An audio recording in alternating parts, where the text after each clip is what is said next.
तो एक बार फिर इस सीरीज में हम बात बिहार के चुनावों की करेंगे और हम आपको बताएंगे कि सिवान जिला एक ऐसा जिला बिहार का जिसने देश को पहला राष्ट्रपति राजेंद्र प्रसाद, सबसे ज्यादा सम्मानित ज्ञानी नेताओं में से एक, जिसने स्वतंत्रता के पूरे संग्राम में हिस्सा लिया था। ज्ञान के मामले में कोई उनके मुकाबले में ही नहीं है। ऐसे पूर्व राष्ट्रपति, पहले राष्ट्रपति राजेंद्र प्रसाद इस देश को दिया था।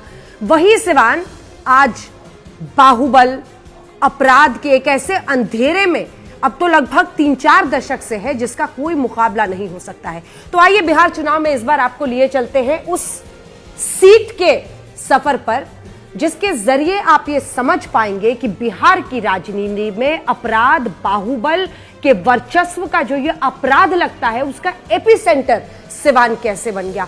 तो 1980 तक लगभग वहां की तस्वीर अलग थी। अब्दुल गफूर जैसे नेता वहां से रहे थे, वहां से जनार्दन तिवारी, वृषण पटेल जैसे नेता वहां से आते थे। लेकिन 1980 के बाद जो भी अपराध वहां हो रहा था, सब में एक व्यक्ति का नाम आ रहा था और वो है शहाबुद्दीन। शहाबुद्दीन, चाहे वो तेजाब कांड हो, चंद्रशेखर हत्याकांड हो, इन तमाम मामलों में उसका नाम आ रहा था।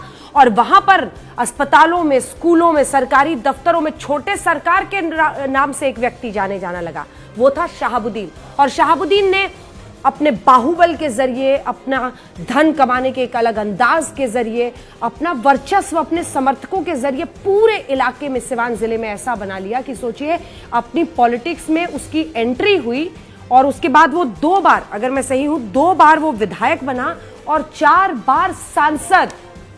मतलब 30 साल, 10 साल बतौर विधायक और फिर 20 साल बतौर सांसद वो वहां पर अपना राज चलाता रहा। एक छोटा सरकार कहा जाता था उससे। एक बार फिर से देखिए, चुनावों का वक्त है, फिर सब अपने बाहुबल को समर्थकों के बीच में कैसे अपने धन बल का प्रयोग हो, अपराध का कैसे दबदबा हो, कैसे पॉलिटिक्स में उसका इस्तेमाल हो, इसमें लग गए हैं।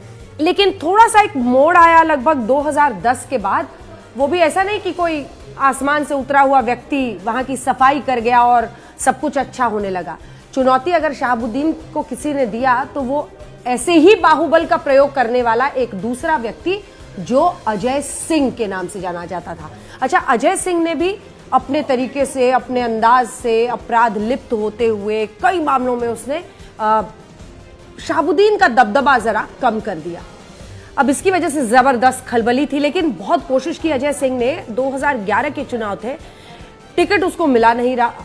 मतलब जेडीयू कम से कम अपनी पार्टी से टिकट ऐसे व्यक्ति को नहीं देना चाहती थी। आनंद फानन में बताया जाता है उसने जल्दी से शादी कर ली और अपनी पत्नी कविता सिंह को जेडीयू का टिकट दिला दिया, चुनावी मैदान में उतार दिया और चुनाव जीत भी गए।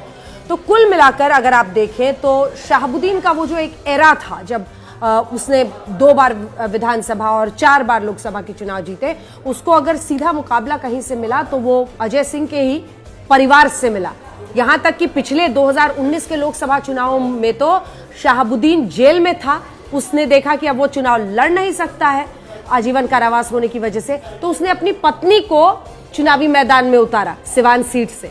लेकिन उसको मात दे दी 2019 के लोकसभा चुनावों में अजय सिंह की पत्नी कविता सिंह ने। अब हम आपको बताते हैं, जो पूरा परिवार अभी भी शहाबुद्दीन का, क्योंकि ऐसा नहीं है कि ऐसे बाहुबली जब जेल में चले जाते हैं तो उनका दबदबा खत्म हो जाता है। उसने अभी पत्नी जो है हिना शहाब नाम है उसका, उसको टिकट भी फौरन आरजेडी की तरफ से मिल जाता है।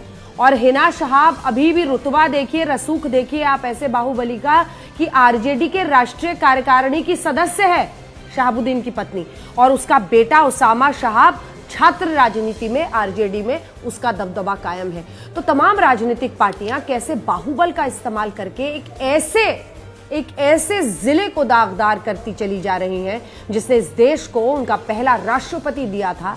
ये वाकई में अपने आप में एक केस स्टडी है और ये सवाल खड़े करता है कि आखिर बिहार की राजनीति में ये जो अपराध, बाहुबल का वर्चस्व है, उसका गढ़ सिवान बन गया और सब देखते रहे, सिर्फ अपने रूप से ये सोचे कि इसका हम कैसे फायदा उठा सकते हैं। अगर अपराधी सामने जीत रहा है बार बार, तो एक दूसरे अपराधी के बाहुबल के जरिए हम ये सीट जीत